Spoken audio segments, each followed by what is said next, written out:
We're recording. We're going. Hey, welcome back, you bunch of. All right, here is the question of the decade. What is better? 6-speed Allison transmission in the old Duramax versus the 10-speed Allison transmission in the brand new Duramax. So, Ain't no party like a Diddy party, so. no, that's the question that we're going to be answering today. Sadly to say, I want to put out there really quickly, these are both not going to be going and doing driving tests right now because that's getting full PPF done and it's not done yet. And I don't know what you're doing in here, so, but it's just in here as well. So no driving today, but we're going to be going over the pros and cons, and we're going to briefly be going over my difference in driving this 2 miles. If you don't already know, for those of you that maybe are new here, because there has been new subscribers since the last video came out, so appreciate anyone that has newly subscribed. But this is my 1985 5.3 Vortec. What did he say? Duramax. Anyway, this is my brand new, to me, 24 plus Duramax with the 10-speed.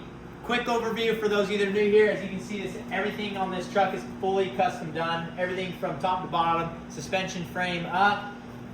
Pretty much has like a stock looking stance. Right. Right? And the biggest key factor to know here is giant glory hole. It's a long pause. You know what I'm saying? Okay. Let's just briefly look over this real quick. So, really quickly, everything's obviously fully done. It does have an S400 in it, just like the black Duramax. Does have a little special surprise in the back. God damn! You know what I mean? But custom interior done on this as well. Let me just show you really quickly. For those of you that didn't see, Starlight headliner is not on, but full caddy seats. Turn to the right a little. Go ahead. No, not too far to the right. Right here. Caddy seats, which are literally the comfiest seats I've ever rode in. Amp steps that just came down. And anyway, so that's the new truck there. If you didn't already see that past video, go check it out. Showed you what the white new Duramax looks like. And maybe for some of you that don't know, this is my 2018 Duramax L5 PP. And just a quick little breakdown. The same exact thing as the white truck, meaning everything aesthetically, cosmetically, and mechanically, from suspension frame all the way up, everything's been touched. Riding on full king suspension, 2414 forces, and this is the big reason why I like it, because the interior. 2 12-inch subs in here, everything lights and glows up and lights up, custom racing seats, custom side panels here, and this is actually a high-spec work truck, because this is a full carpeted from factory, full steering wheel controls that work and everything, and in 2018, normally these came with like rubber floors and everything. So this is actually a high factory spec Z71 truck from factory. So very high spec for what this is. But this thing absolutely shakes and quakes. Absolutely claps some cheeks. And really quickly, just to answer the question, because we're in here with the open interior and showing some of you new viewers what this truck is really fast. I've been getting a lot of questions of people saying, dude, where do I get that center console? Blah, blah, where do I get this and that? And how much is this? This is a one-off, custom only by MTI, I believe in Texas. They had the truck for a year. It's a $30,000 interior. What you know about that, little bro? For those of you asking, where do I get that center console, this or that? Maybe contact them, but this is a total custom one-off interior for this. So I couldn't tell you where to get it because it was just custom done by MTI, M&T, and T&I, and T&E, and TNT. So, What did we learn, Palmer? oh, moving past the interior, that's the rundown pretty much on the truck. And let's get into the both transmissions. But the question is, for me driving this only 2 miles so far, to give you context, I've drove it through town and not quite up to highway speed, but like close-ish to highway speed maybe, doing a little rip in Mexico on the on-ramp up to highway speed, and then got off the highway. What did we learn, Palmer? So I haven't really drove it much, but I've drove it through town, and so I want to give kind of a close Today, Junior? So we just chat GPT'd this. I'm gonna go over the logistical, what you could just look up online, what everyone maybe says consumer report wise of the two. So let's start with the older Duramax with the 6-speed. So pros and cons of the 6-speed Allison. This one's fully built, but it says pros of the 6-speed: proven reliability and durability. Okay, those are not. Strong aftermarket support. That's valid because there's tons of support and built transmission options for this. Easy to service, and I could concur on that because I do service my own rigs. Right. Cons of the 6-speed. It says fewer gears. Obviously you're in a higher RPM while driving. Less modern tech. Because it's an older truck. Pretty self-explanatory there. ChatGPT or lower torque rating. We don't have to worry about that here because this ain't no tune and delete type shit, okay? This is full-blown blow your hair back, hairline reveal. Damn. So that is what ChatGPT says the pros and cons are of the 6-speed Allison transmission. Now, let me gander you to what ChatGPT says of the 10-speed Allison transmission, and then we're going to go over what my actual real-world driving experience is, even though I've only drove this 2 miles. So, 10-speed Allison transmission, the pros are better fuel efficiency / cruise RPMs. I don't know why you'd buy a Duramax for fuel efficiency unless you're a pussy. Another pro that it says is closer gear spacing equals smoother power delivery. I'm going to dive into that when I give my own opinion. That is facts, though. Higher torque and modern controls. Yeah, obviously. New more updates. Every truck that keeps coming out every year after year, they continue to keep throwing more torque at it. As you see, like the brand new Dodge or whatever coming out is going to have crazy amounts of torque. I think. I don't know. I don't pay attention to Dodge because that's some piece of... Improved cooling and internal design updates. That's a hot take from ChatGPT. That says it right there. I don't know if people concur with that or not. I think that could be an unbiased opinion because this is a 10-speed. So now the cons: increased complexity. There's 4 more gears. And then whatever else it entails in the transmission. So that makes sense. Reliability questions. Early units. Valve bodies, torque converters. I think that's a bunch of bullshit. Higher repair cost and fewer simple parts. Also valid. So when I actually looked at getting this, I knew hot take was going to be... Actually, my only thought on the truck was, I was like, duh, I want it and I need it, but the 10-speed. So here's a consensus I came to. Fingers crossed, this puppy's just stout as ever, and this is a great one. Worst case, full aware that putting a fully built one in it. So, because there is an option out there for that. So, that's where we're going at. And if you boy math that together, buy a truck because it maybe have the transmission blow. So then you put an uber expensive built transmission in it. 3 hours later. Because I'm retarded. That's what it accumulates to. So, that is the breakdown between the two.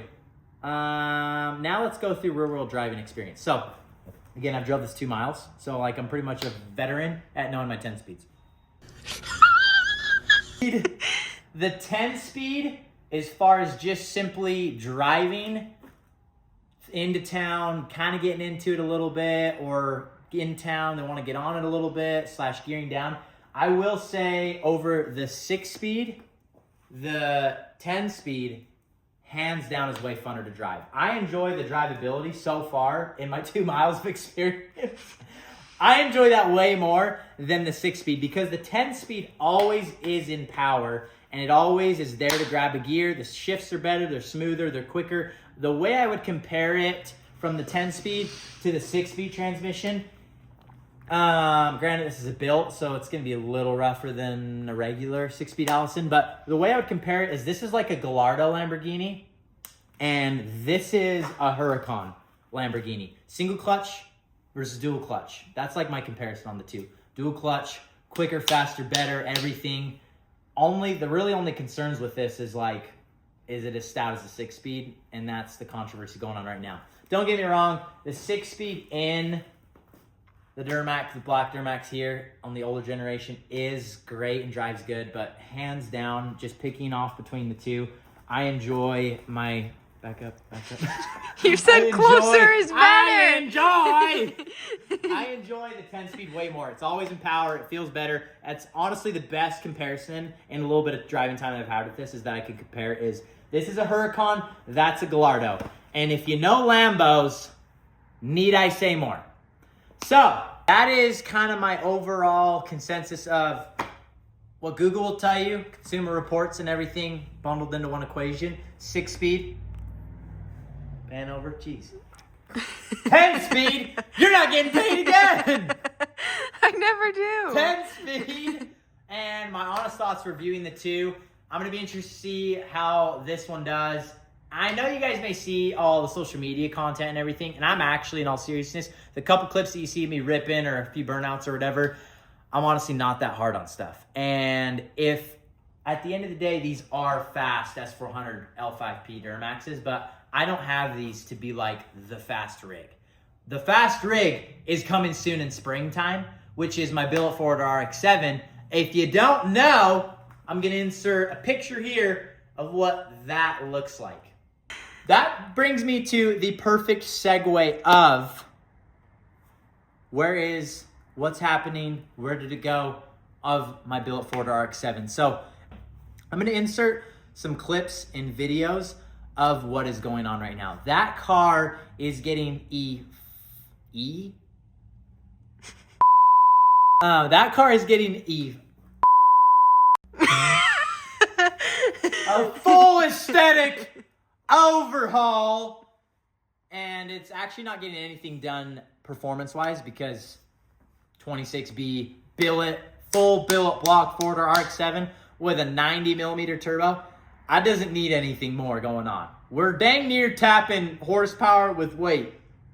Not quite, but like it's getting there. So the car is getting a full aesthetic overhaul, and I want to update you guys on that because I've kind of left it in the dark. 2.5 months ago, you saw me post a video about going out and flying out all the way across to the East Coast to buy that car, and you haven't really heard anything or seen anything since. So I want to give some more updates on that. There's more footage to come, more things to come with that, but I want to kind of not leave you guys in the dark on this. I want to let you know what's going on. So here are some clips of what's going on with the billet Ford RX-7 and what the interior looked like previously. I don't have the best of shots, but what it looked like previously, which was full gutted race car, no carpet, no nothing, literally gutted. Just picture a gutted car with nothing on the inside other than seats and a dash, and that's what it was, versus now it's dyno-matted, it's carpeted, it's gonna have actual windows. We had to get whole new doors for that. The trunk looks full factory spec with everything, the plastic trimmings, and we have a full custom box in the back that you're gonna see in the clips right now in a second.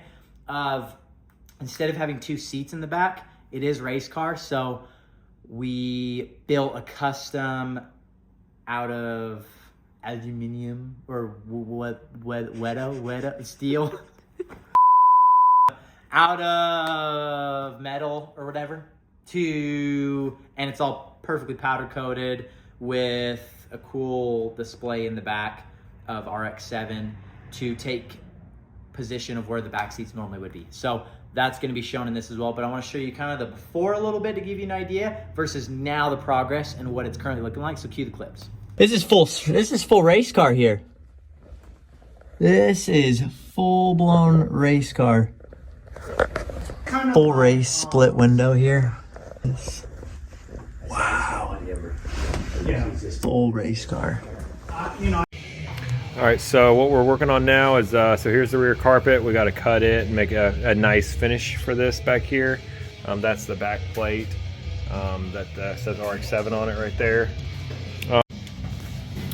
Right now we're working on getting the door panel or the door switches on so we can get the windows. Right now like I said, I ordered the new clips for your gauge hood. That's kind of where we're looking right now. I'm getting the door panels back on and the wires in. Yet again, that light in the background doesn't help matters here, but there's your rear metal stuff.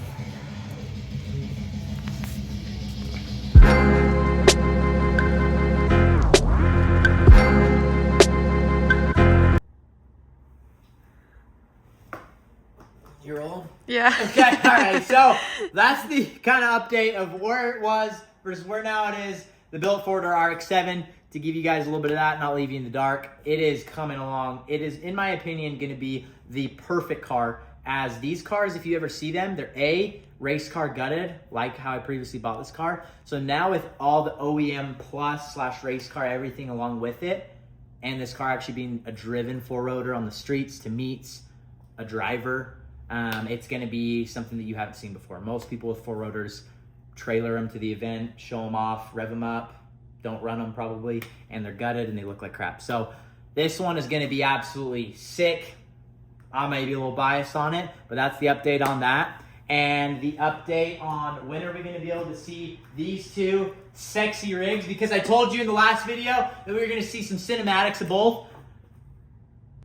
Yeah, well, we're not doing it in this video, so next video you'll see that. But you're gonna see the comparison of both of these side by side. So as soon as this gets done with the full PPF being done on it, and I'm gonna show you guys right now that PPF that we're doing, we will be able to see both of these in action.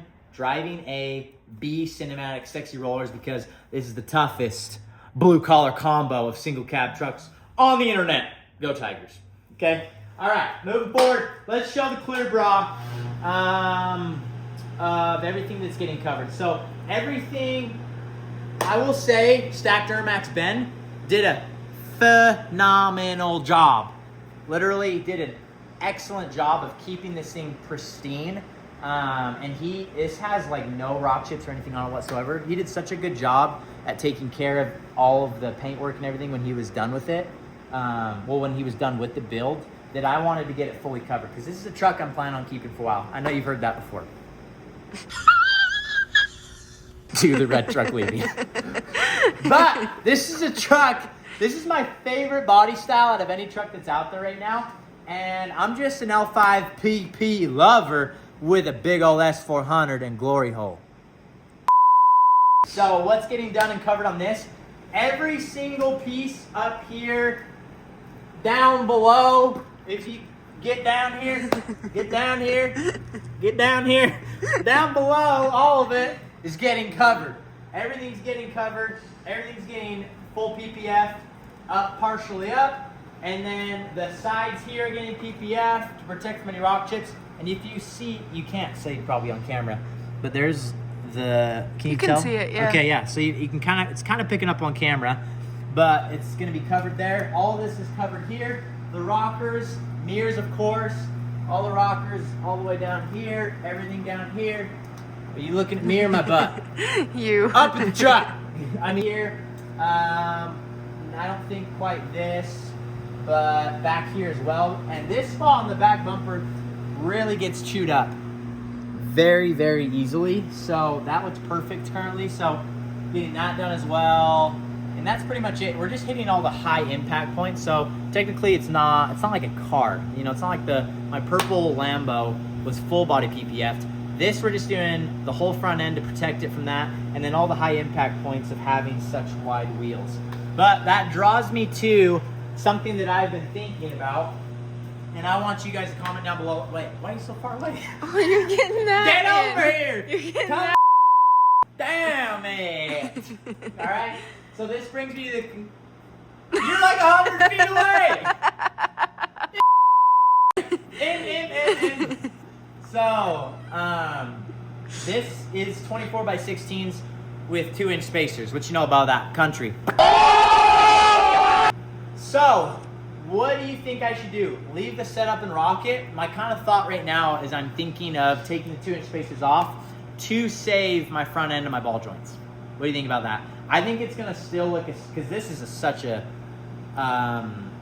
aggressive and sexy look, I think, and I love it. because it makes my 14 wides look like they're stocks. So again, you versus the guy she tells you not to worry about. Do you think I should take off the 2-inch spacers on this, be able to save my front end for a little bit longer, and it won't be quite as wide? But honestly, with 16 wides, I don't think girth here is the problem. Girth may normally be the problem, but it's not the problem in this situation. What did he say? So that is the update. That's where this truck has been. A couple more days and it'll be finished and wrapped up. Comment down below and let me know what you think, if I should be taking the two. We're the only ones in here, and I could have swore I just saw someone over there. Let me know if I should take the 2-inch spacers off. And I want to hear you guys in the comments. Let me know. Would you prefer the 6-speed or the 10-speed, and why? Comment down below. I actually want to see you guys' thoughts and opinions. I know there's a lot of you that are really, really knowledgeable. A lot of you that are handy or mechanical and are handy. And you know or have that experience with both. So let me know which one you'd pick and which one you think is better. And again, next video, you're going to see these two cinematically, beautifully rolling down the road together in 4K for your guys' viewing pleasure. Oh, pleasure. And first-hand driving both back-to-back of both the transmissions and how they feel. Again, doing it back-to-back will give me a better idea of kind of what feels better, what feels the best, getting into power versus regular driving. And that'll be the comparison in next video. So stay tuned for that. Please like and subscribe. I love you guys. And if you don't subscribe, then you'll never know the results. And if you don't subscribe, even though it's free to you, then you may not see the other cool updates of what other stuff's to come, when the 4-rotor gets here, so on and so forth. So it's free to you guys. Helps me out a lot in the sense of I would love to be continuing to grow this, to bring you guys more content and put more priority towards it. So if you could, like and subscribe, comment down below. Should I pull the spacers off? Which one's better, 6-speed or 10-speed? Let me know what you guys think. Thanks again for watching. Catch you on the next one when we're comparing both of these. Stay nasty.